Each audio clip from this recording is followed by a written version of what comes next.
the sharpest minds, the sharpest brains, the sharp minds of our times.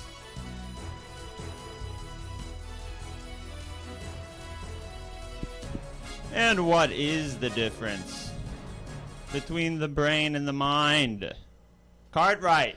Oh, thanks for asking, MikeLaughlin. Look, the brain, primarily, I mean, that's a target, right? Whether you're down at the range... More people are switching to RAM than ever before. Whether you're switching to RAM... That didn't sound like Sam Elliott. Whether you're and I would RAM. know. The brain is a target, you know, whether you're talking about you're down at the range, whether it's the end days are upon us and hell has filled up and the dead are once again walking the earth. The brain is the bullseye, right? That's the bonus points. The mind, that's that's our greatest tool, right? I mean, that's the tool that enables us to tackle any problem. With that and the Milwaukee Sawzall. Oh yeah, they're neck and neck.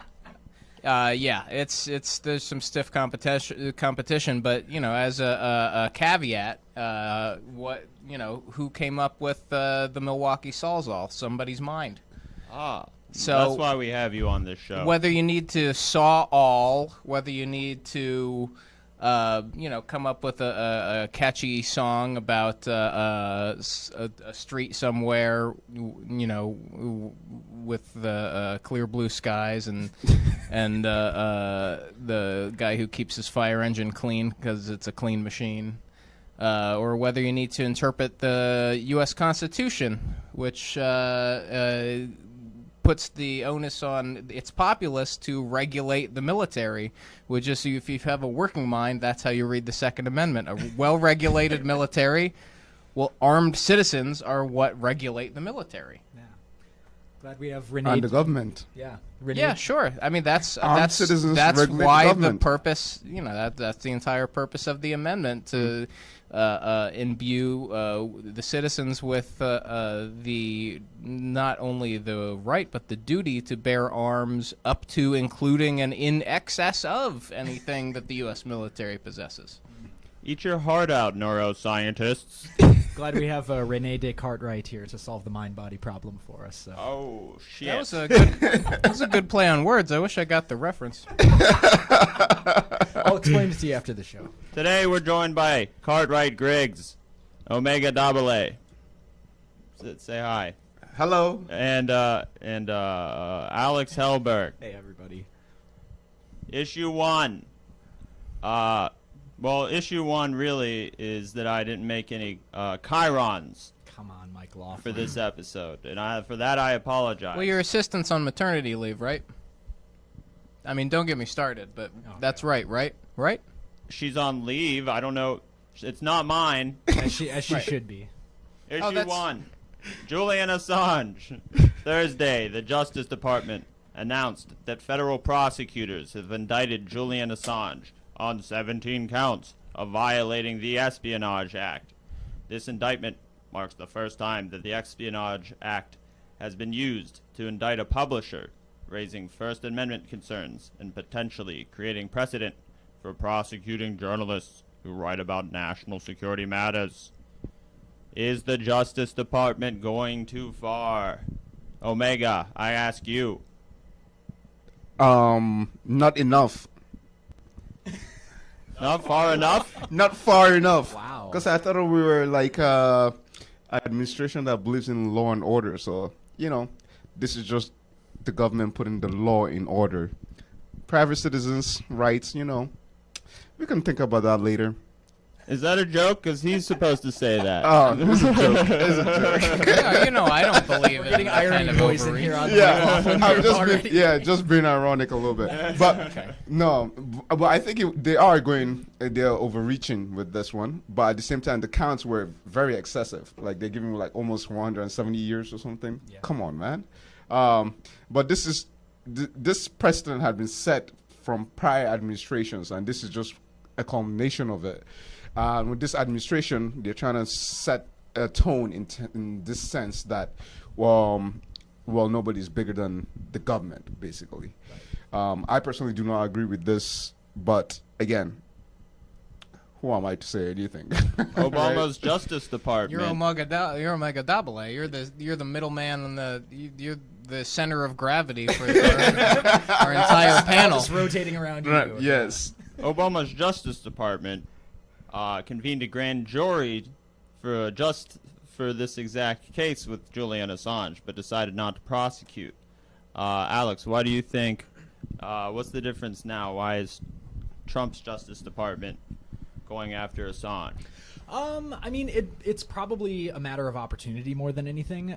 Just because, I mean, Assange, of course, like one of the main reasons that he's being indicted right now is because he's, currently he doesn't have asylum in the Ecuadorian embassy in London anymore. And I think that there's reason to believe that Assange would have probably been indicted under the Obama administration had that not been the case. The Obama administration, of course, did pursue whistleblowers. They had a not terrific record on prosecuting whistleblowers and other leakers. He came out publicly multiple times saying that leakers should be prosecuted and that they should be cracked down upon. So I really don't think we're dealing with a major ideological difference between this current administration and the previous one. Yes. This is more of just there was an opportunity to indict, and so they took it. Yes. And it doesn't hurt that this is a more sort of overtly authoritarian administration either. I mean, I think Assange better look on the bright side. How many more charges do you think they would have drummed up if Hillary Clinton had been president? That's a good point. Yes. Yeah, probably dozens more. Books worth. More than 17. Is this a blow to the cause of anti-imperialism? Cartwright. Sorry. Imperialism. Do you need us to explain that one to you? Oh, I didn't know. The people that hate America. Sure, but the Romans. Oh. Are you talking about the Romans? We're against empires of all kinds. Oh, okay. From the Romans to the Ottomans to the Americans.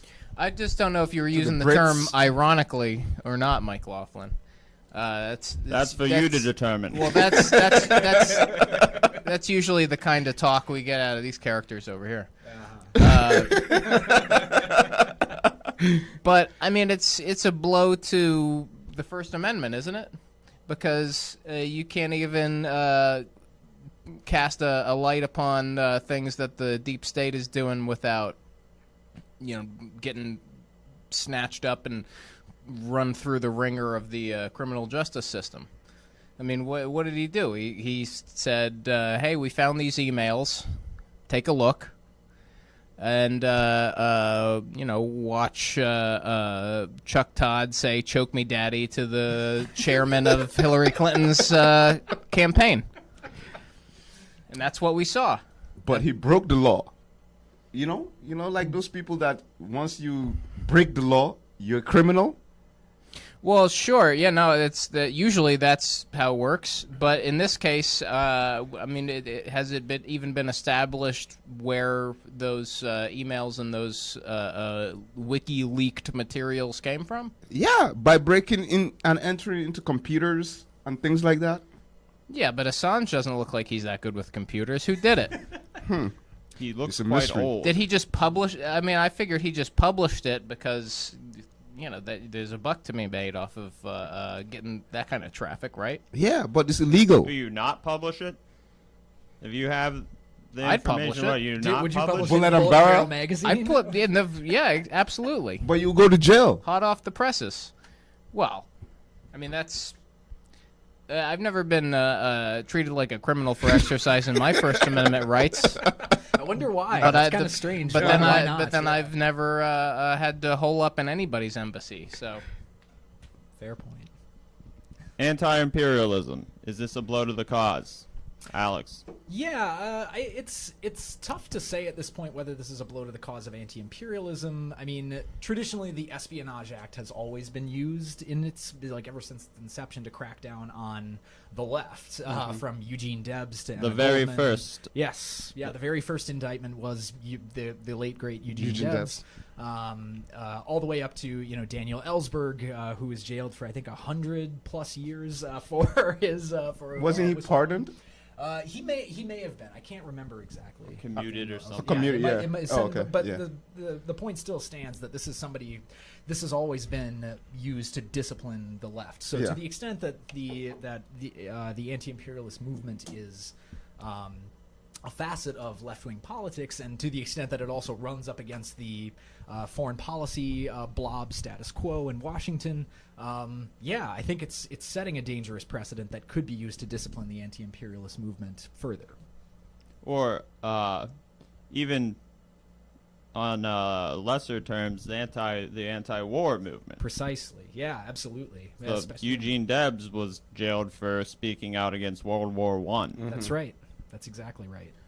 And Assange is now being put in prison for the leaks from the Chelsea Manning leaks, collateral Yes. murder, Yep, collateral murder. which essentially is an anti-war effort. Precisely, yeah. Yep. And so, there's debates to be had about, the things that were in the leaks, but at the same time, the point still stands, regardless of how you feel about Julian Assange as a person, this is, we have to be thinking about this in terms of the precedent that it's going to set and the consequences that it could hold for people who oppose war and who want to do things to, structurally oppose it in the future.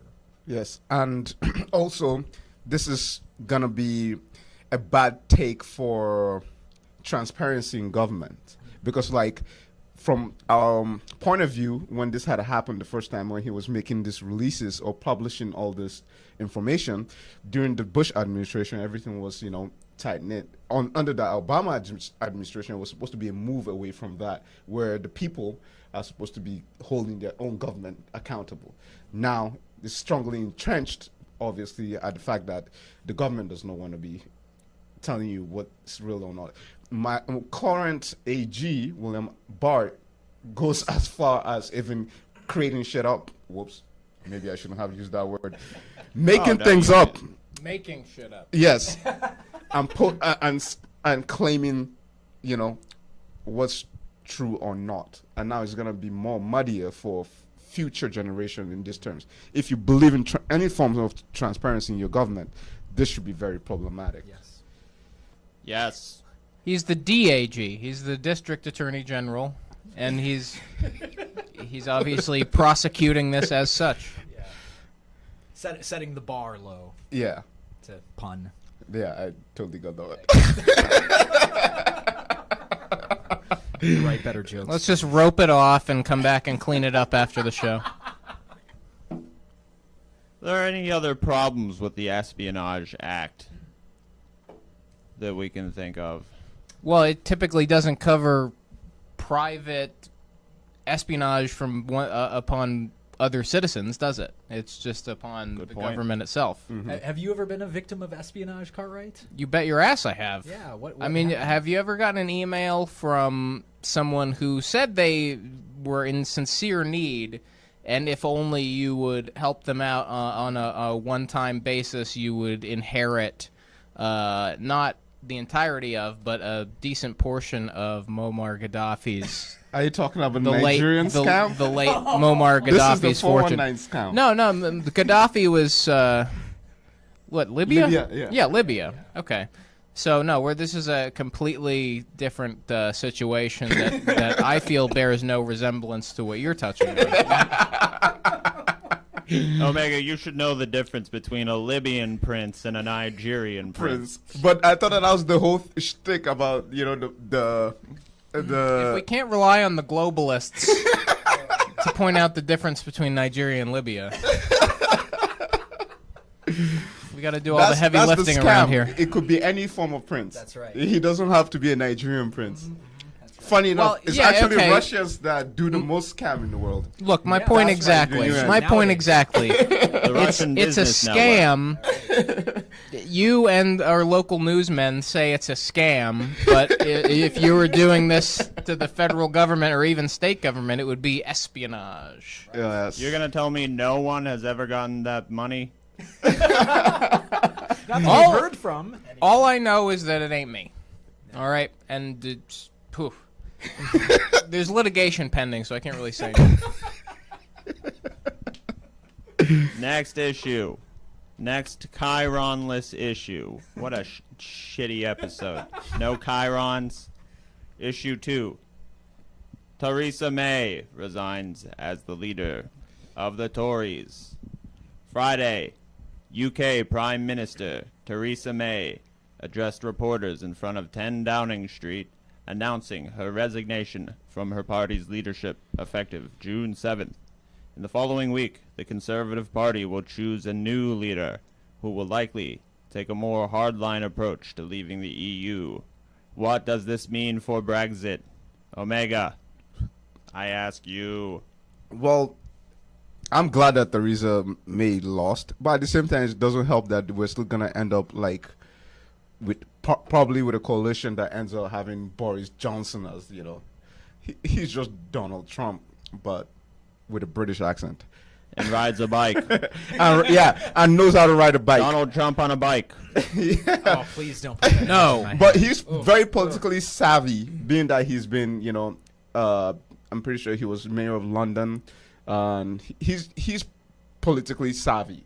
Yes. That much I'll give him. But he's just as crazy as any conservative leaning Brits. Perhaps more crazy. Yeah, so he's all in for the Brexit. Theresa May would have had a great administration if, let's not forget, this is the lady that had the Windrush generation kicked out of the country. These are British citizens that have been living in the country since the 50s. Wow. And yeah, so there's nothing glowing about Theresa May. I'm very glad that she's out of power. And that's the constant attacks by the conservative on the National Health Service, the NHS.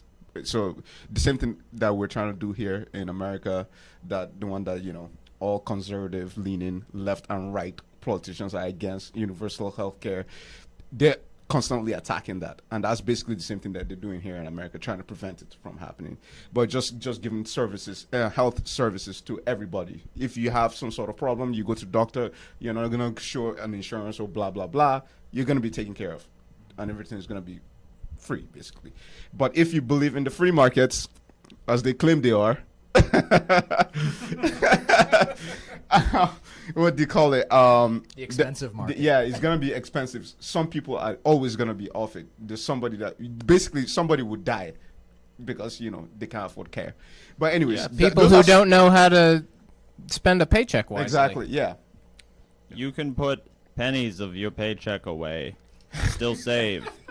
Every other week. That's twice every month. Yeah, with minimum jobs where you get paid maybe $500, $600 a week, and some families that have kids and their parents are working 2 jobs. Come on.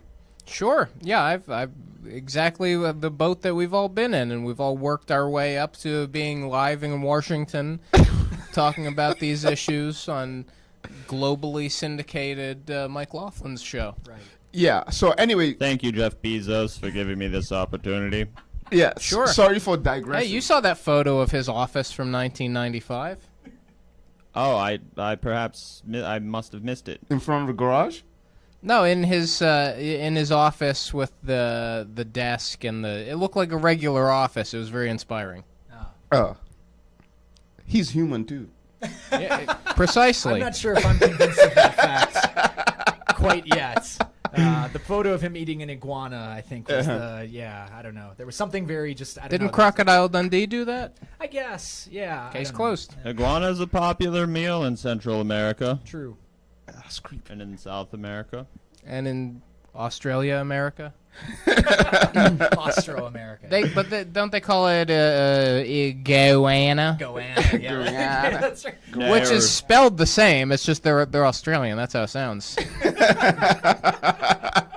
Hey, we're moving away from Theresa May. I'm sorry, but yeah, I thought that was the whole point. that's Hell yes. good. Hell yeah. Well, what does it mean for Brexit that May is out? She was trying to negotiate a trade agreement so that no deal Brexit would be avoided, which many say would be disastrous. Alex, what does it mean for Brexit? Yeah, it's difficult to say at this point. I mean, it's definitely from Labour's perspective, it's a good thing that Theresa May is gone. It is a huge blow to the Tories' credibility and their sort of confidence in them to pick a leader who's able to actually lead, to actually build a coalition behind a goal, no matter how odious it might be. Yeah. A recent poll showed the Tory party coming in at third or fourth place behind the Liberal Dems and Nigel Farage's new Brexit party. Right. Oof. Oof. Well, I mean, I mean, it's I can't pretend rather to be an expert on British politics. It's going to, I guess, be a litmus test for the ability of the Tories to actually build a coalition, or to build, or for the Brexit party, the new nascent Brexit party, to sort of build its coalition. The one sure thing that I am confident of in all this is, and this is a MikeLaughlin exclusive stock tip. Start buying stock. Talk about something you'd want to cry Ron for. Start buying stock in Burger King. Their milkshake sales are going to skyrocket in the next few weeks. That is my hot tip of the week. Liberal terrorists throwing milkshakes at honest politicians who just want independence for Great Britain. Basically the same as an assassination attempt. Yes. Cartwright. Look. This is just how we do things nowadays, and it's the 21st century, right? Last time I checked. And we don't challenge each other to a duel. We throw dairy products at each other and post pictures of it on social media and say, look, I basically won freedom for an entire country a la William Wallace. Aren't liberals showing their ass here? Yes. Well, they're supposed to be environmentally conscious, purchasing all these milkshakes from cows who burp, and then Oh, do they? so Well, look, it's should leftists be purchasing vegan milkshakes if to it's throw if at it's British politicians? Yes. if it's an unintended consequence that they bolster the historically underappreciated dairy farming industry, if that's a consequence of their little milkshake escapade, then hey, all the better. Cartwright, do you consider milkshake throwing to be covered under the Second Amendment? Well, no. I mean, the Second Amendment is for the sake of defending your homestead and, again, regulating the officers of the government and letting them know whose country they're serving. That's Florida. Oh. One letter off. Dayton, Daytona. Oh, you went for their plan rally? Oh yeah. Oh, that's right. We forgot about that. Where? Oh, in Dayton. That was in Dayton. I just read Ohio. So, I mean, only 10 people showed up, and All right, we've got sound again. we do. Thank you to the technical department. Yes. Yes, Thank you. Thank My- you for listening. The My sharpest mother- For minds. watching. Sharpest minds. My mother, I of course am 98 years old. My mother, 120, still going strong. All right. Thanks So to, that's- again, good old-fashioned American dairy products. That's So- right.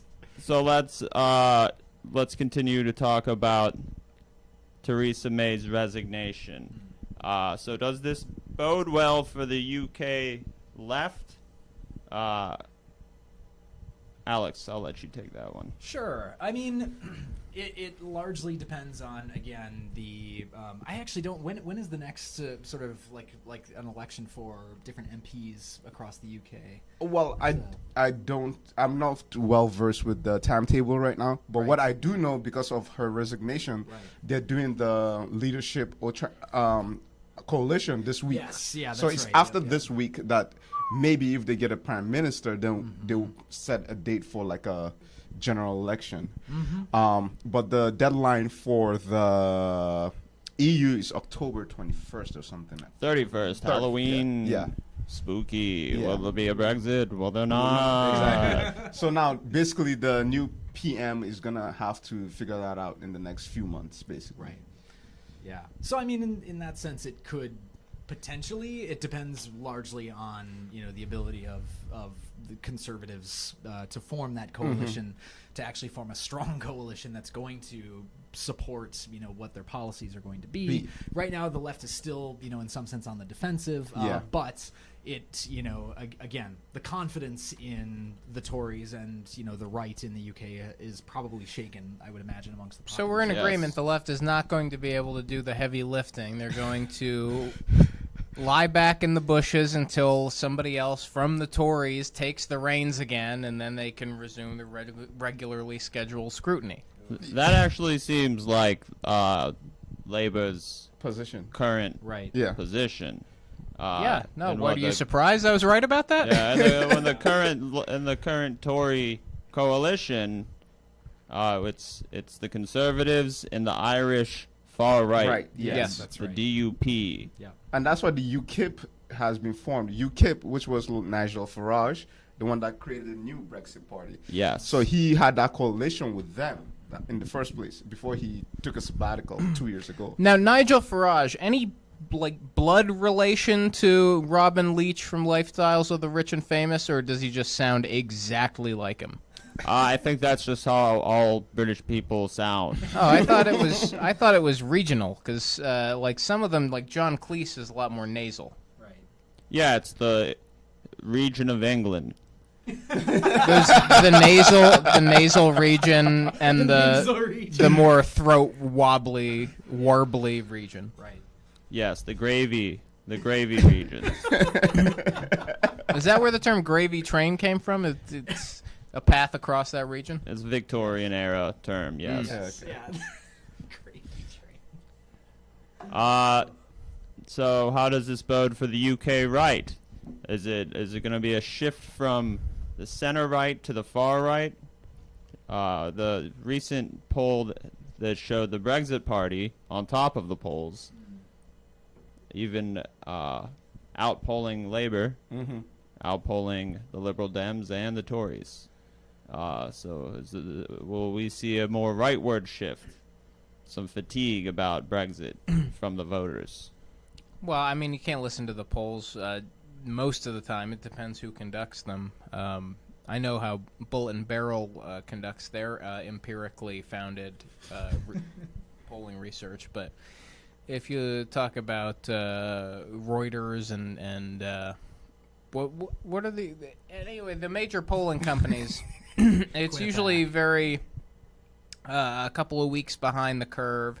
For example, you see former Vice President Joe Biden polling very well, historical loser of every non-state level election he's ever been in. That's right. True. Plagiarist. And even in the last UK election, we saw Labour outperform the polls by double digits, and From a losing position, too. Yes. Don't forget. Yep. yes, and the Conservatives underperformed their polling by double digits as well. So it seems like pollsters in the modern times have not figured out what the most accurate way to poll voters would be. Well, that's not what they're looking for. 9 times out of 10, they're looking to bolster a position that they've already stated. Yes. Yep, Or exactly. or upend a contradictory message. Right. Yeah. Should we send them our Nate Silver? Yes. Yes, please. yes, yes. Take him. Take him. Bye-bye. You're welcome, UK. Bye-bye, Nate Silver. If only. Is the UK constitutional monarchy more or less democratic than American democracy? That was a good one, MikeLaughlin. More or less. I mean, well, Cartwright, I guess I'll let you take that one. Well, I mean, there's a reason we broke the yoke of monarchical oppression. Do they have anything resembling the U.S. Constitution? Do they have anything enshrining the rights of individuals to Carry on. shepherd an entire continent towards the ends that benefit every equal man, meaning landowning? Yes. I believe they have the Magna Carta. Well, I mean, if you really dust it off and get a look at the language of the Magna Carta, it's pretty open to interpretation. They don't even specify how the citizens could keep their Weapons. military from imposing. There's nothing even about troop quartering in the Magna Carta. Did they even have guns when the Magna Carta was written? They had, Well, I believe, swords. Yeah, they've never had guns in the UK. It's never been a problem there. So. Well, it's never been a solution either. didn't It's invent the look, gun yet. we're talking about a double-edged sword here. Well, to be fair, Nigel Farage believes that they should not have rules against owning guns and stuff like that. So maybe that has something to do with his reasoning for being popular. And by the way, Nigel Farage is very right wing. Like, he's extreme right. Yes. The current party that is said popular, they're extremely racist, very extremely racist, and they are. They do not have a. What's the word? They do not have a. What's the thing that parties have to have, basically? Napkins. No. A platform. They do not have a Platform. specific platform that they should be held accountable to. So they could do basically whatever they want. So Unstated. just like a crypto Yeah. fascist. Well, Yeah. platform is really a long-term agenda, right? Yeah. And it's looking like Brexit Is the itself only- yeah, is the is a only agenda. long-term agenda. Yeah. It's become Because how much progress has been made over the last 4 years? So it's, None. You can't really call that a short-term or a one and done platform until you do something about it and, Right. and reach some sort of deal or conclusion. Otherwise, sure, we can continue to act like it's going to be a multi-generational quagmire because that's what it looks like it will be so far. Is it short-sighted to call the party the Brexit party? What if the Brexit party takes over and that's- then Brexit happens? Right, Then what that's do you what I was call it? trying to address. There's no sign that that'll happen. Yeah. I agree. For once, I agree with Cartwright Gray. So, Although- Look. it's Orwellian, is it not? Oh, I don't know from Orwell, but The Jared, popcorn guy. like I said, Jared Kushner. In a couple weeks, when he's done solving the Israel-Palestine crisis and bringing democracy to North Korea and Saudi Arabia, Winning the selling sometime around mid-August, yeah. if they don't have the election between now and then, I think hop a plane, transatlantic flight, and run for that prime minister position. Is the UK constitutional monarchy more or less democratic than American democracy, Omega? Someone said that it actually is more democratic because all the crazy. Who said that? I don't know. It's some commentator. Name names. Sorry. I say that. Yeah. Anyway, I read it somewhere, so don't take it from as truth or whatever. It's I just won't. Anecdotal here, my brother. This is not bullet and barrel. Maybe I think it was bullet and barrel's comment section that I saw this. Someone said it was the UK's government is actually more democratic because all the crazies, one, have morality to actually resign, or two, just get voted out. because they Right, have, so they have the- conscience. There's no one keeping the ship together. People can just resign left, right, and center as soon as it gets too hairy. Because their mandate is not. In fairness, that wouldn't even pass muster as a letter to the editor into Bulletin Barrel. Omega, are you saying that the UK government system is more responsive to the voters' wishes? Yes, they kind of have to be responsive to the populace in this sense because, you know, the monarchy is just more ceremonial. Yeah, sort of you know, symbolic. symbolic to an extent. So it's like that's the House, and then the parties that ones that are in Parliament that are making the case for their policies. And now, if the general populace does not believe in this said policy, easily the House has to change position, and that's what the problem with the Brexit because. It was a bit muddy because when it was proposed, there wasn't much information. It was a lot more misinformation about what exactly Brexit meant. But the people that are most ardent supporters of it are convoluted with the way this, because of the misinformation, is of what exactly they're trying to present. Yes, they're taking over points of talk from Labour in the sense that this is a top-down issue, but the issue with the people that are running the Brexit conversation, they can care less about a top-down issue, because they're already a protected class. So it's kind of the same thing that's happening in America here, in terms of everyday struggles for everybody. So that's why Bernie Sanders is considered crazy, and everybody else. Top I don't know what Brexiteer. you're talking about. He's Yeah. not, Top Brexiteer Bernie Sanders. yeah. Well, no, I'm saying Labour so. What I'm trying to reason is the fact that Labour is like the Bernie wing of the party. Yes. For Americans to get more sense of what I'm talking about, because Bernie's message is top down or bottom to the top type of thing. Is a I mean, structural issue, I not just a thought left or the right. I just thought Sanders was considered crazy because he's a globalist who's anti-global capitalism. He claims to be opposed to global capitalism. It's a contradiction in I terms. mean, But but you're using sounds like a globalist. You're saying globalist in the Varg Vikerness type way, right? Being poor is a global issue, by the way. No, yeah, you can be That's right. poor anywhere. Alex, I pose the question to you: is the UK constitutional monarchy more or less democratic than American democracy? Yeah, well, so... Are we in Groundhog Day? In some way... You're just going to have to keep reliving this question over and over again. I wanted to pose this question to each panelist. No, it's a good question, and I think it actually... One of the reasons that I wanted to speak to this is because I believe that they have ranked choice voting in the UK, right? Yes. For at least some of their... Yeah, so I mean, in that sense, like, that is a hugely transformatively more democratic process than the kinds of elections that we have here in America. It's a way of encouraging civic engagements, so that if you Speaking of have civic somebody engagements, debate me, AOC.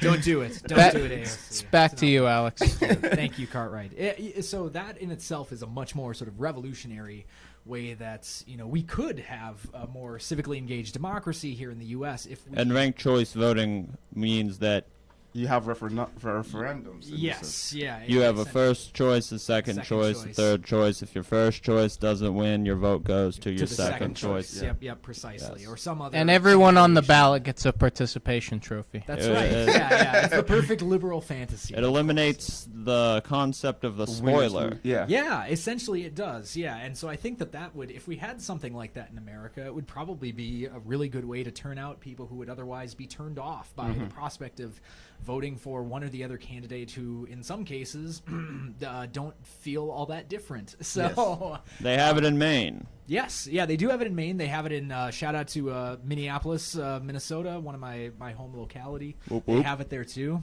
Shout out Portland, Oregon, San Francisco. Bunch of other found love. That's right. I'll sip some Faygo after this episode and celebrate. So yeah, in that sense, I do believe that in some ways, the way that they've set up their legislature, I mean, it also bears repeating that the idea of a bicameral legislature of the kind that we have in the U.S.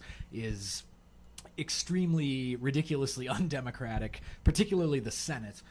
When It you becomes have, very deadlocked and limited to an Yes. extent. Yeah, it's Oligarchic. deadlocked The and Senate limited. is a very oligarchic structure. Yeah. It absolutely is. Why should a state, a very populous state, have the same representation that a state with a population Sort of half half or of a it. third its Yeah. size has that same amount of representation? Is Because it- of land mass. Is Yes, it ridiculous. Delaware's fault that it doesn't possess the square footage of a California?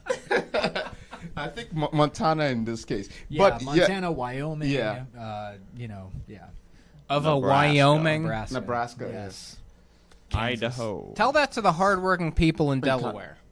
Hey, I went to school in I have Delaware. a truck full of them outside.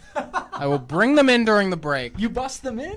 You bust in paid Delaware protesters to this episode? I didn't think that we'd be protesting. We were just going to have a cookout for Memorial Day, but I mean, I know them, and I know they're ready to flip on a dime and Wow. fight, stand up for their rights. I smell- Two senators. I smell collusion. I smell. How many senators do you conspiracy. think Delaware should have?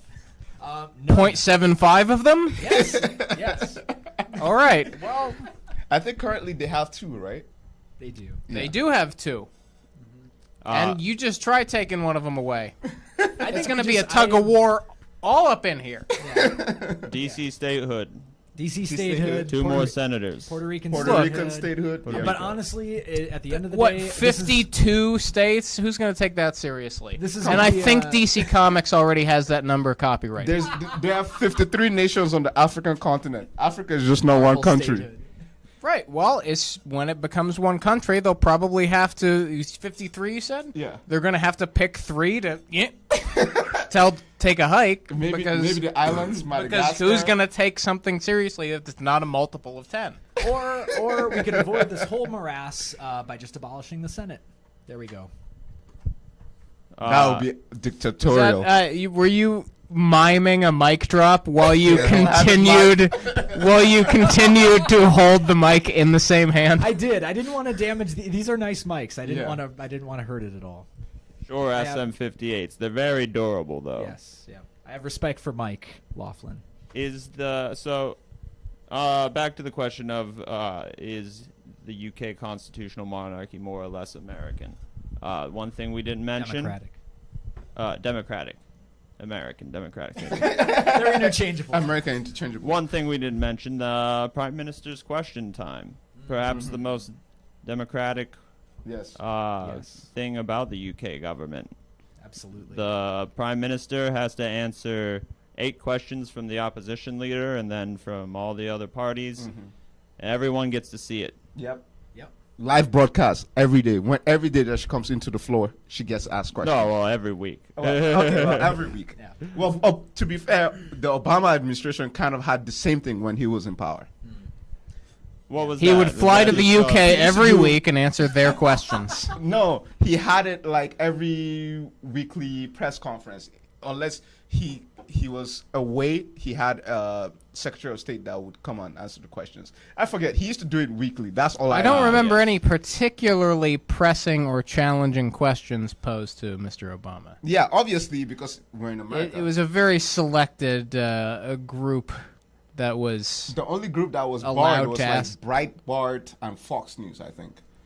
Those, which is fair because those guys are not news That's right. organizations. They're just like tabloids. Right. So, What part of Fox News doesn't say news? so the It's Prime Fox Minister's Entertainment. So the Prime Minister's questions time. What would that look like here? Would it look like Yes, which Fortune 500 companies are permitted to ask the Prime Minister questions Yeah, over no, there? that's really the true question. I mean, yeah, Exactly. because it's telling, we don't really have a powerful national media circuit. All of our Well, they're powerful. They already represent the powerful. Oh no, I meant as in like a nationalized media circuit. As in, Well, like, I we don't- mean, we don't have. It's not my fault that you BBC. couldn't articulate that before I interrupted you. well, to be fair, I'll you try harder next have time. something comparable, which is like C-SPAN, Yeah. which I noticed recently they've gotten better because Yes. Sinclair is basically like the the propaganda arm of the current administration, Right. and Fox, obviously. So C-SPAN has taken more of that role because of the defunding of places like PBS and NPR Yes. and things like that. Well, I don't know whether I should mention NPR because we know we have our own misgivings about NPR, but Yes. NPR's trash. Hey, if you're talking about better. publicly funded, how much funding does the public produce? I mean, do they have the budget of a CNN or any other Clinton-owned cable news outlet? They Where are we should- gonna get they that should money? Tax Jeff Bezos. where are you gonna get money? Yeah, So Where are we gonna that's get the money to have if you want to talk American about question time. right. If you want to talk about a dry run of socialism, talk about PBS begging for $50 for a month and a half every year. They shouldn't have to beg. We should just be able to take Take it it, from Jeff Bezos and Exactly. every other billionaire in this country. and taking means taxing. Yes, That's what taxes is called. that's right. I think we can move on to the next issue. Great. Issue 3. Executive branches continued stonewalling of Congress. This week, former White House counsel Don McGahn refused to appear before the House Judiciary Committee, ignoring a congressional subpoena by the order of the president. By refusing to testify before Congress, McGahn has put himself at risk of being held in contempt.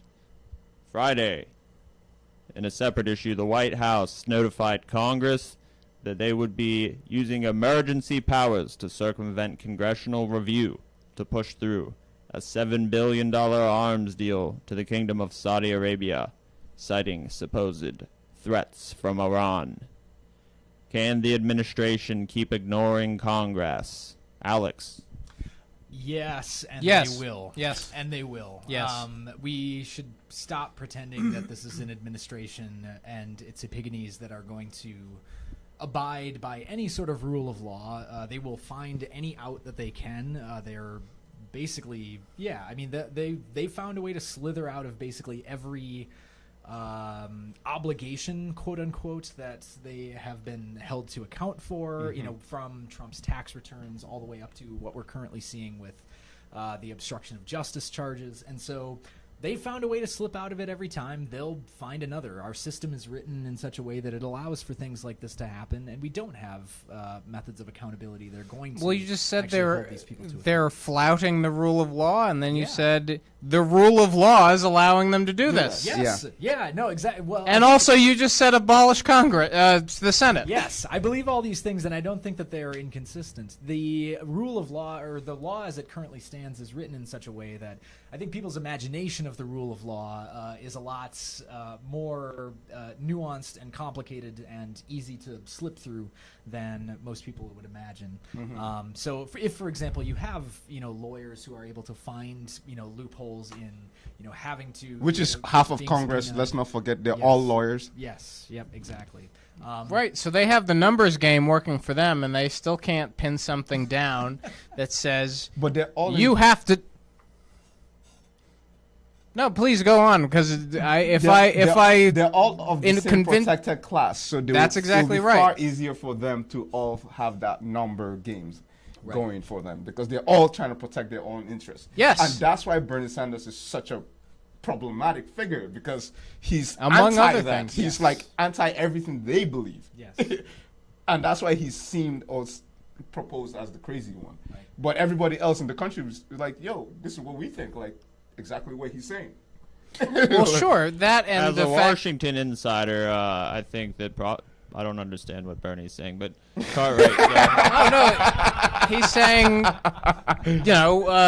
college should be free. Let me be clear. Let me be clear about this. Injections should be free. So we're trying to solve the opiate crisis, but Yeah. you want to make injections cost less. Okay. All right, Mr. Five Houses. What was the question, by the way? I think I have a take on it, by the way. I Can lost the my train of thought. administration keep ignoring Congress? Oh yeah, just piggyback on what they said. I think it's just more of a political will, which we normally always kind of allude to on this show. The Democrats obviously just only have one control of the aspect of government, and Donald The Trump's media.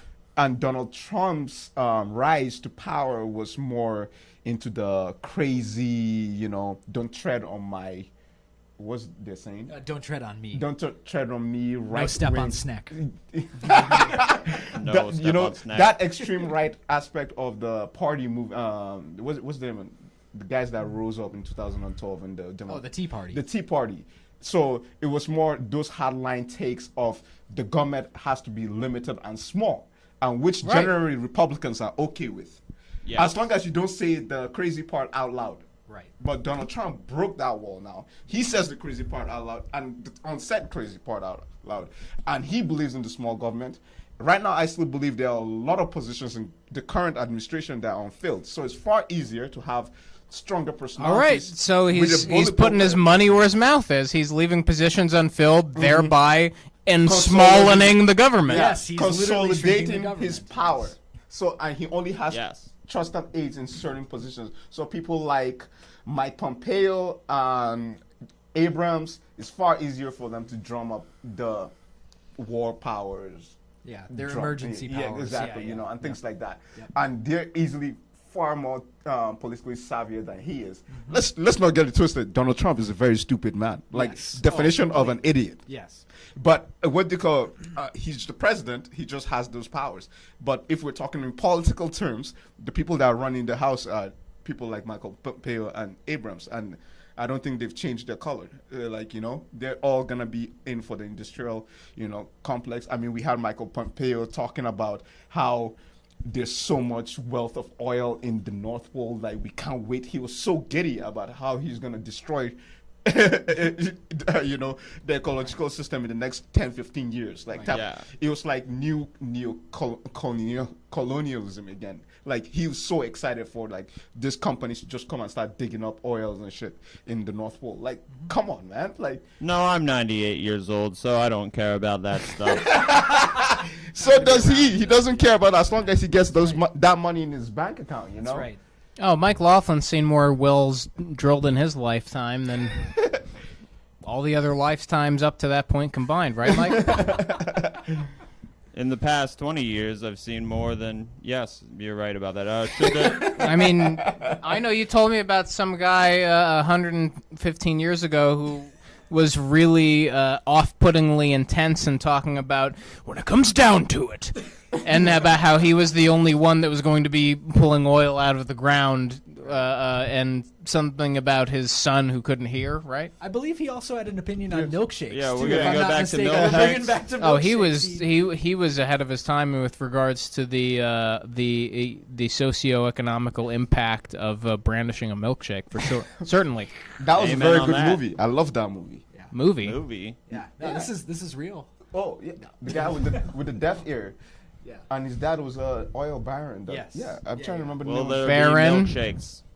There will be blood. I know. No. Yeah, there Milkshakes. will be blood. Exactly. As long as there's democracy, true democracy, there will be milkshakes. Unfeathered freedom. So we talked about this last week a little bit, but let's talk about it again. Yes. Should the Dems push for impeachment strategically from their point of view? Omega, you just talked a bunch. Cartwright. Well, you were talking about them showing their asses. If they push for impeachment and continue to be legally unable to achieve their goals, how does that serve their agenda in any way? I agree. Yeah, I actually do agree. So with that. I think it's the right move for the options that they actually have seems to be just the pantomiming of impeachment procedures that they've been doing, the dress rehearsal, if you will, without actually ever opening the curtain. Yeah. Continue to make the president feel bad, but don't do anything. Yeah. Agree- Well, I agree. mean, they can try. Many have. Many have failed. Our president is a snowflake, and they're doing a great job of triggering him right now. Well, he is one of a kind. it's They're true. triggering him to enact his policy word for word in the way that he said he was going to do. Right. Yeah. No, I mean, I think it's better because I think we shouldn't leave out the fact that Donald Trump is also kind of showing his ass in all of this in not making these, basic transparency moves to at least, send somebody to at least lie to Congress. Oh, he or knows at how least to drum to up be some vague heat. Enough to He knows how to not sell really those say tickets. anything, right? He does. Yeah, and so I think that. I mean, how many tickets did he sell to the last midterm election? I mean, the man does business. The man draws a house. He puts butts in seats. He does. He makes hats, great hats. Yeah, great. Yeah, He's yeah. like an architect. Great He can character. draw a house.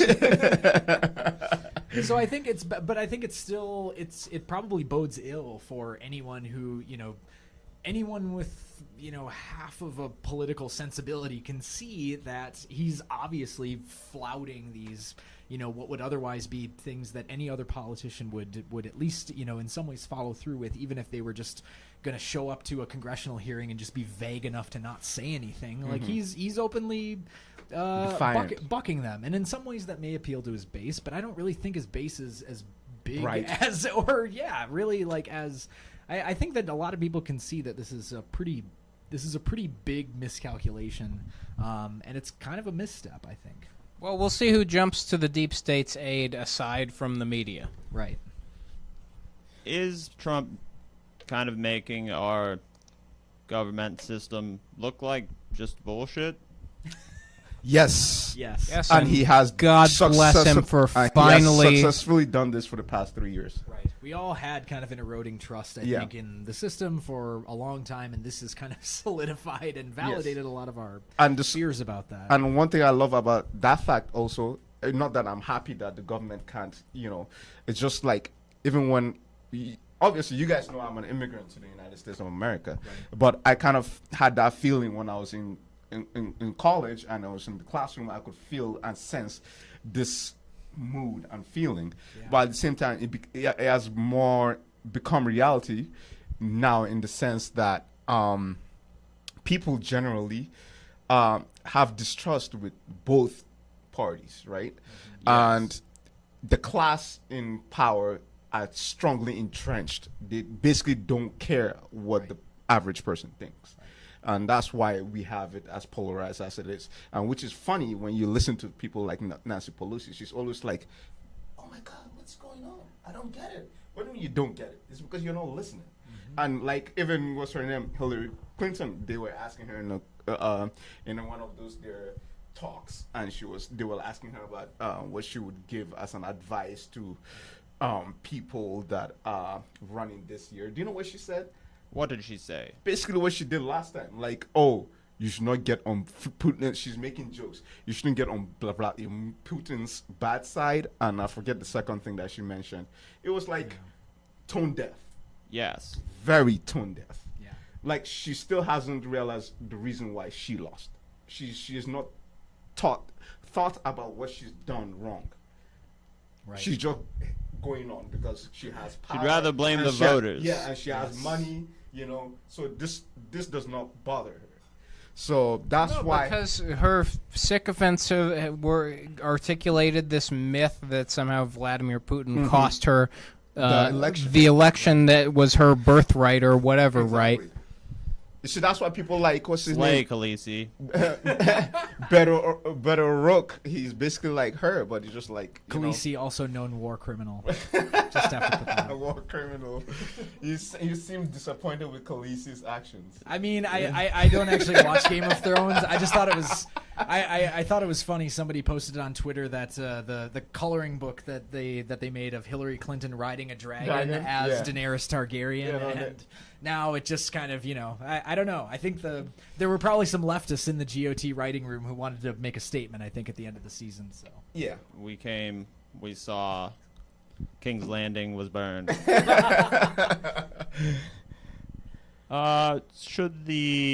already asked that question. Is Congress not supposed to have the power of the purse here? Omega, you just talked about how the entrenched political class isn't responsive to the electorate at large. And perhaps because of that, some of the teeth that the checks and balances of our government are supposed to have, since these comfortable politicians are already in power, they seem hesitant to exercise these separate powers that are supposed to check each other. So Congress supposed to have the power of the purse, and I'm asking this on the terms of the $7 billion arms deal to Saudi Arabia under emergency powers. Is it worrying that Congress isn't able to check the executive by withholding funding for war? Alex, Look, what are they trying to do? Look, are they trying to gouge our own price that we're asking? I mean, what's wrong with getting 7.3? You said the thing that I read $1 billion said to Saudi from Saudi Arabia, and if they become a problem for our national security, then that 7.3 is obviously going to be a drop in the bucket compared to what we can drop on their heads. So, is it from or to Saudi Arabia? Was that the to Saudi Arabia. Oh, yeah. $7 billion. arms for the money. The money is from Saudi Arabia, correct? Yes. Does the U.S. government get that money, or do the defense contractors get that money? I don't even know. I mean, it's probably a little bit of both. There's the bread's buttered on both sides, I think, in that. Or maybe just You get it on your hand. I don't like that. I know it's not a great way to eat a piece of bread, but I mean, it's more butter, so that's But I think that I think that it is the.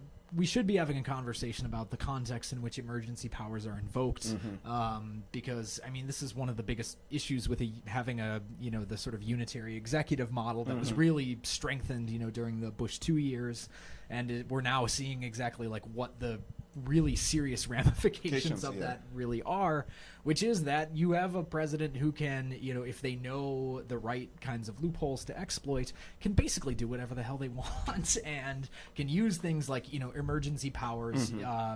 We can almost view the sort of drumming up of a conflict with Iran as maybe a pretense for invoking those emergency powers. These things are all kind of working, conveniently now to cut this new deal with Saudi Arabia, which is, being justified on the basis of that, the emergency powers are being invoked because of the perceived conflict with Iran. And so in many ways, I think that we do need to go back to a time when we actually did have a patina of checks and balances within our system, where Congress actually did have the power to, override decisions that are being made on the behalf of the executive, who in this case is basically an insane person. And let's not forget, the thing that pisses me off the most is the fact that, Donald Trump is such an anomaly, but he's Republican, as Republican gets. Mitch McConnell is Donald Trump. That's why the Senate doesn't do anything. This is what they want. Right. This is exactly the play. It's true. It's called the will of the people. Benefit. Yeah, so and people like Nancy Representative Pelosi, democracy. Bingo, bango, boingo. People like Nancy Pelosi and Chuck Schumer, I mean, their power is limited because, I mean, this is supposed to balance. They wouldn't want it any other way. Because there are three branches of the government. They only have control of one. There isn't much they can play politically. I'm not a huge fan of either of them, but they've been in politics for a while. And also, that's why the progressives were making the case that Pelosi shouldn't be the Speaker of the House. And this is basically playing into the hands of what exactly we anticipated. And this is how it was going to be played. Because they're going to get comfortable and be too scared to do anything. She will have the not crazy, I'm not calling her crazy. She will have the threatening speeches and things like that, but it's just, for show. She's not going to have the political will to go after the executive branch. And because the executive branch is going to be protected by the Republicans in the Senate. So it is very, so basically we should just wait for the next election. I think that whoever wins the Democratic ticket would easily defeat Donald Trump, as long as they do not have a centrist. And that's the issue, you see? We're coming back to the same issue we've been discussing for the past 8 years. Right, yeah. He is the establishment. The establishment largely agrees with most of the things that he's doing. Happens, yeah. So, we need an outsider on the other side who's actually going to speak for the will of the American people. Speaking of which, just weeks ago, Congress sent a bill to the Oval Office to end U.S. involvement in Saudi Arabia's war with Yemen. Now the administration is doing exactly the opposite. So we already went over a little bit of what the administration is trying to accomplish with that, the consolidation of power. Are there any other aims in ignoring the plea to end the war with Yemen? Well, I mean, you're talking about. I've heard people complain left, right, and center about overproduction with military contracting. Talking about complaining about the militarization of local police departments, as if they couldn't use those vehicles. I mean, some of these police departments in rural areas could really use those all-terrain vehicles. An armored car or two. Yeah, and if they're armored, all the better. Because if you're blowing up a still here and there, which I'm opposed to on the grounds of the constitutional right to distill your own spirits, but I'm not trying to see law enforcement officials lose their lives over an improperly blown up still. Well, okay, so you're talking about getting the all-terrain vehicles out. You're talking about getting the all-terrain vehicles out of local policing, and now you don't want them to be sold to the Saudis? What do you want to? Where are we going to put them after we take them from the police? Bingo. Ben Franklin said, "Waste not, want not." I've got a great idea. What are we going to do with them? I've got a great idea. We need to create some kind of industry that's predicated on, renting these all-terrain vehicles out to people who just want to go mudding. Sure. People who just want to go out and just tear some shit up out. Absolutely. Out in a bog, but don't use it for overly militarized police. Relationship goals. Yeah, exactly. Well, take it out. Go out into a field after it's rained for a little while. Just tear some stuff up. Rent these out to don't even rent out some tasers. Yeah, for sure. Tase some wildlife. Canine units. Yes. Pet them. Emotional support. Oh boy. Emotional support attack Emotional dogs. support attack dogs, right? Yeah. They're the ones who need the emotional support at this I got to point, give it up. This has Memorial Day written all over it. Oh, boy. Cheers. Cheers. Cheers. There we go, guys. I was way ahead of you. I put mine down already. So I guess we'll move on to our last question here. Will there be war with Iran? Who wants to take that? I mean, I think that it's still pretty unclear at this point whether or not this is just sort of empty brinksmanship that's being done in order to in order to serve as the basis for things like the invocation of emergency powers, or used as a premise for pushing through other things, or I don't know. I don't trust John Bolton being in there. I do think that we should take him seriously, and that he does want war with Iran, that he has for a long time. That it's largely, this sort of what he imagines to be a world historical conflict over resources and other things. Cartwright, I'm sorry, you look like you're about to blow here. That's my John Bolton. Oh, that's pretty good. You're doing the beard. That's really good. That's very good. Yeah, we need to all learn to inflate our upper lips in the way that John Bolton can. Yeah, so I think that it should be taken seriously. The prospect of war with Iran, I really hope not, but it's something that I don't think that we should be ruling out as something that we need to be advocating against. Well, the proxy, the possibility is there, being that the executive has so much power these days that he can just claim some sort of emergency. Like, let's not forget, there's still an emergency going down at the border, where the wall has only been built for 1.5 miles. Yeah. The executive can So, use American military forces for anything. 30 days Yeah. before they have to get approval from Congress. Exactly. So, and he's already exercised that. So, he's already exercised that power. So, I So would what not are we be worried shocked about? or surprised that if America would go into this path of war with Iran. And let's not forget, if that happens, or if it comes to that, it will probably be far easier to sell it, because even if you're looking at it from the left to right or whatever, because of the strong love for Israeli independence in the Middle East, because these are proxy. Like when we talk about, American international policy is more of a proxy thing, and the proxy usually is America backing Israel, and now Israel are the ones that are leading. Offshore balancing. Yeah, so they're the ones that are leading these talks. They were the ones that brought up all these false reports, and it's from Israeli intelligence that all this is predicated on. And Nancy Pelosi is not going to be against war. Yeah. Chuck Schumer is not going to be against it because they unequivocally stand with Israel, regardless of what the policy is. They're all the globalists. lobbyists. That's and the lobbyists, globalist line. So it's going to be far easier if the war to happen is going to happen. But in this sense, a couple of days ago, one good thing for somebody like me who is like an anti-imperialist, anti-war, I saw Iraq stand with Iran, saying that they're going to be allies and they're going to be there if there's Well, that's the first I've heard of Iraq standing on their own 2 feet. So that is good because Iraq had the experience of being colonized basically by America just 10-15 years ago, right, which the war is still having effects on. Colonized by American industry. Yeah, right. Halliburton. Yes. What was the title of last week's episode, MikeLaughlin? A Starbucks everywhere for peace. That's right. Send Howard Schultz. Howard Schultz for president. How did we not talk about Howard Schultz this week? We should talk about him every week. There's really a candidate for UK Prime Minister. How about Pete? How about Pete? Mayor Pete? Oh yeah, send him over. Pete Buttigieg for. Well, I mean, I think he has. I think he has a higher office in mind. I've known some Navy men, and he's not going to take his eyes off the prize until the moment it becomes less than likely that he'll get it.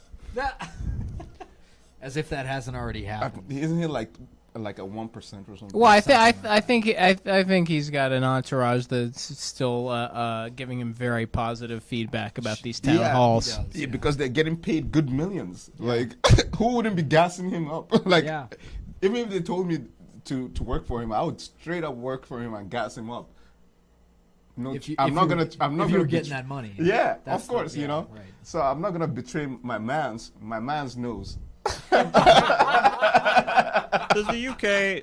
Why don't they have Starbucks for tea? Oh, that's really Twining. what I it think needs. they Yeah, like the tea. Twining to go? Oh, is that what they have? That's what it should be. just yeah. one of the brands. Do we know if they don't? I actually don't know if that's true. But I wouldn't be What's surprised the if UK instead of Howard coffee shop, Schultz? they have a tea shop. Yeah. Yeah, I have to imagine cakes. they have something like that. Yeah, for crumpets. Yeah, all of your. I all think of your maybe their afternoon tea needs. rooms are more traditionally owned. Yeah, Perhaps. I think it's just mostly Small business. Yeah, they Yeah. just go to bars. More of an ethos of small Yeah. business. Yeah. Just go to bars, get your English breakfast on. Yeah. Well, I think that's all we have to say for today. I'd like to thank my panelists, Cartwright Griggs. Anything? I'd up like in to the mag? thank television personality Steve Ducey for standing up to the harsher, more globalist elements of the public in a remote segment this week. I'd like to say, again, free Steve Ducey. Yeah. We stand a king. Thank you. Peace. Omega, nothing. Well, you mentioned your podcast. Yes. Any new episodes coming up? Yeah, we're gonna have some new content probably coming out within the next month or so. Right now, our latest episode we just got replies to on Twitter from some intellectual dark web types.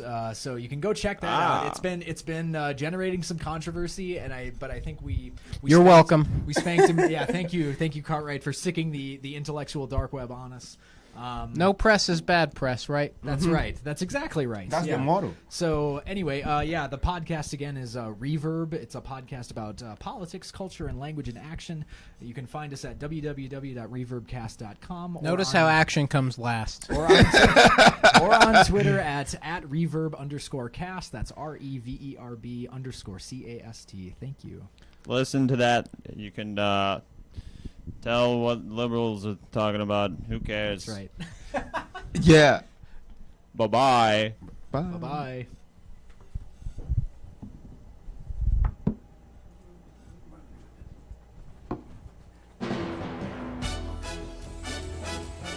How much of the show do you not have on audio? Look at the program, think it wasn't for that one. Oh, Gotcha. okay, cool. Does your mom watch this? Yeah. That's awesome. That's That's really fucking sick. good, That's man. really cool. Yeah.